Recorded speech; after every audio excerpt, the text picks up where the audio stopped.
Hello students, welcome to Be Ready to Learn with Roma Tiwari.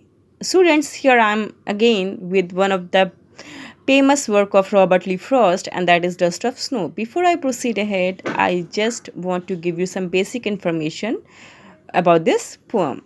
Okay, students, this particular poem was first published as Favor in the London Mercury magazine in December 1920. सबसे पहले जब ये poem publish हुई थी इसका नाम dust of snow नहीं था, इसका नाम था फेवर. Okay, FAVOUR.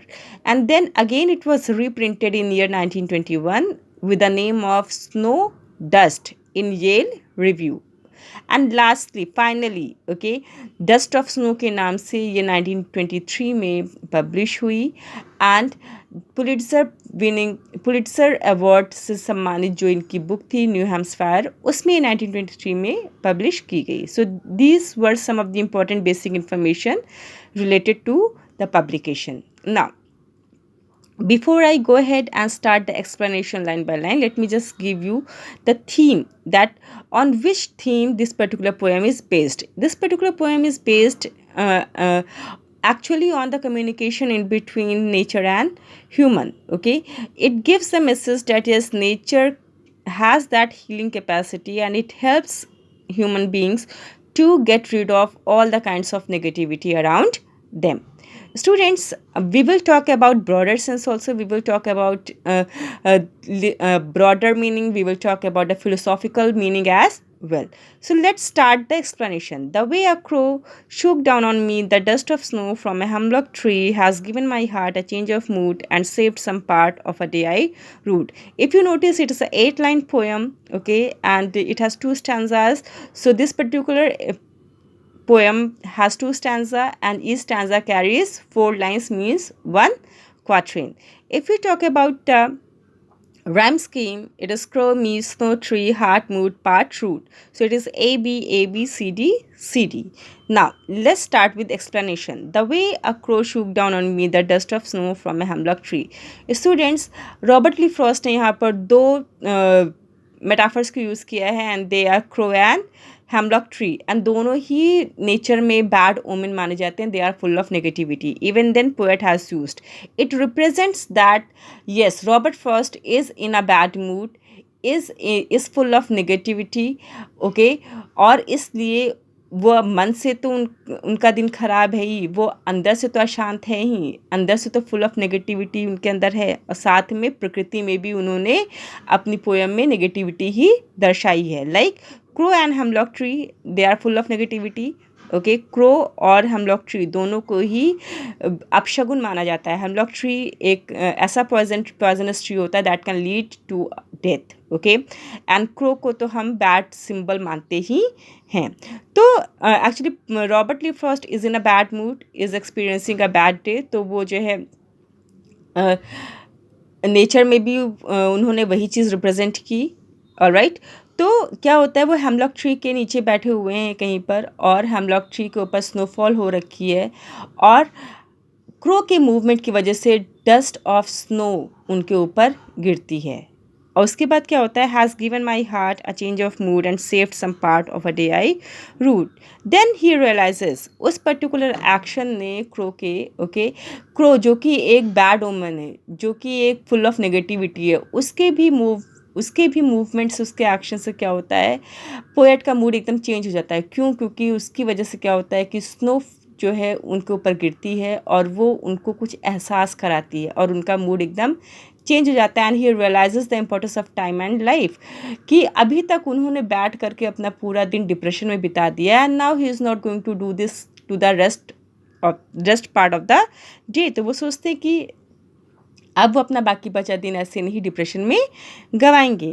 तो ये तो हो गया आपका literal meaning. Now let's talk about the central idea, that exactly it shows the significance. It signifies that even the smallest thing, okay, can change one's attitude. यहाँ पे smallest thing क्या है, dust. Can you imagine dust, धूल, okay, वो भी snow की, जो कि अभी है और अभी मेल्ट होकर ख़त्म हो जाएगी। और क्रो जो कि फुल ऑफ नेगेटिविटी है, उसके एक एक्शन से क्या होता है कि वो डस्ट उन पर गिरती है और उन्हें एहसास होता है टाइम और लाइफ की इम्पोर्टेंस का। And he realizes that nature has unimaginable healing power, okay, that can heal the aching soul. Okay, there is nothing that cannot be cured by nature. Okay, तो कितना भी ख़राब मूड है, कुछ भी है, कोई भी प्रॉब्लम है, what situation is going on, nature has solution to all the problems. Okay, nature is always full of positivity. Now let's talk about the philosophical aspect. Students, crow symbol होता है death का, and hemlock tree is poison itself, and dust of snow is actually representing joy and happiness. So दोनों ही unconventional negative symbols हैं, crow and hemlock. तो यहाँ पर poet realise करता है कि जब क्रो मीन्स डेथ जब आएगी, okay, then what will happen, it can lead to death. और उस बीच में क्या होगा, जो स्नोफॉल उन पर हो रही है, जो जॉय, जो हैप्पीनेस, वो एक्चुअली वो टाइम है उनको वो इन्जॉय करने का या फिर ग्रेटफुल होने का गॉड को.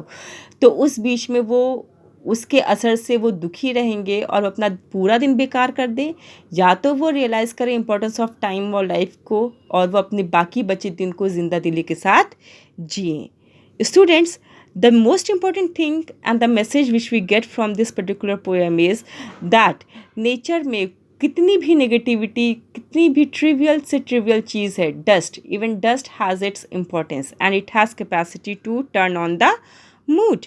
ओके, और सबसे बड़ा जो बैड ओमन है, जो सिंबल है, the crow and the hemlock tree, okay, उसमें भी इतनी ताकत है कि वो पोएट का मूड चेंज कर सकता है. But the thing which we require is the keen eyesight. Okay, we should realize, यहाँ पर अगर पोएट को एहसास नहीं होता कि हाँ, अगर क्रो मीन्स, क्रो क्या मेटाफर है, किस चीज़ का मेटाफर है, डेथ का, कि ये डेथ कभी भी आ सकती है और मेरी हैप्पीनेस को, स्नो को, जो कि क्षणभंगुर है, उसे वो ख़त्म कर सकती है.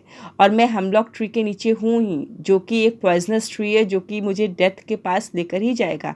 तो मेरी सारी की सारी जो ज़िंदगी है वो पूरी गमगीन हो जाएगी. तो रादर आप जो है अपने दिनों को आप दुख में, शोक में, शिकायतों में, शिकवे में बिताने के बजाय आप क्या करिए, you just be grateful to God, enjoy and celebrate your happiness, share the happiness, show love, affection, care for others, for your near and dear ones.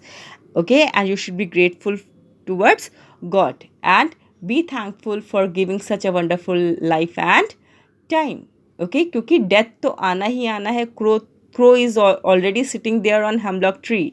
We are already running out of time. We are already running out of life. So it's better that we should enjoy each moment, live life at fullest, and thank to God.